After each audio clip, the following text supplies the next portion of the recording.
Comment on fait pour se débarrasser d'une population ? Le Royaume-Uni va écrire un manuel en 3 étapes. The British government agrees to do the dirty work of getting rid of the Chagosians in exchange for wiping away $14 million in debt that the British government owes the US government. Je sais que mon maman venait encore qui met les anneaux avec matelas, sans même les restes tout quitté. Tout quitté. L'archipel était sous occupation britannique depuis 1814.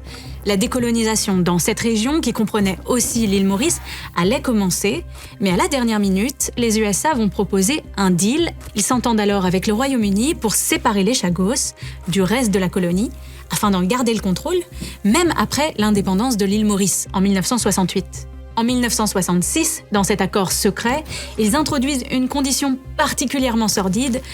Vous faites comme vous voulez, mais nous, on veut personne dessus. Les Britanniques promettent qu'il ne restera pas de population autochtone, hormis des mouettes. D'abord, on essaie de faire croire à un peuple qu'il n'est pas vraiment un peuple. Enfin, eux, ils savaient qui ils étaient. Mais ceux que les Britanniques essayaient vraiment de convaincre, c'est les autres. Parce que c'était l'époque de la décolonisation, où après des guerres de résistance et des combats civiques pour l'indépendance, les peuples gagnaient enfin leur droit à l'autodétermination. Et les empires coloniaux étaient sous obligation légale de déclarer toutes leurs colonies à l'ONU.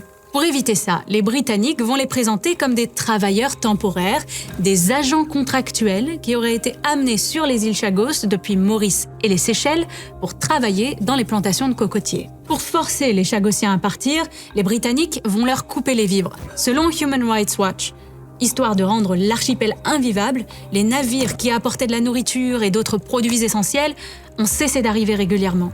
Les biens importés sont devenus rares, rendant le quotidien de plus en plus difficile, voire impossible.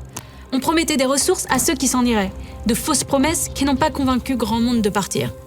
Puis on a empêché tous ceux qui avaient quitté le territoire temporairement, pour raisons médicales par exemple, ou qui avaient fui les conditions de vie, de revenir.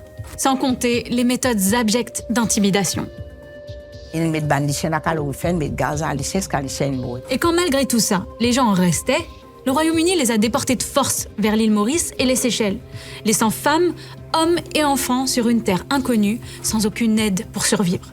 Les États-Unis ont donc fait expulser un peuple, détruit son histoire et séparé des familles.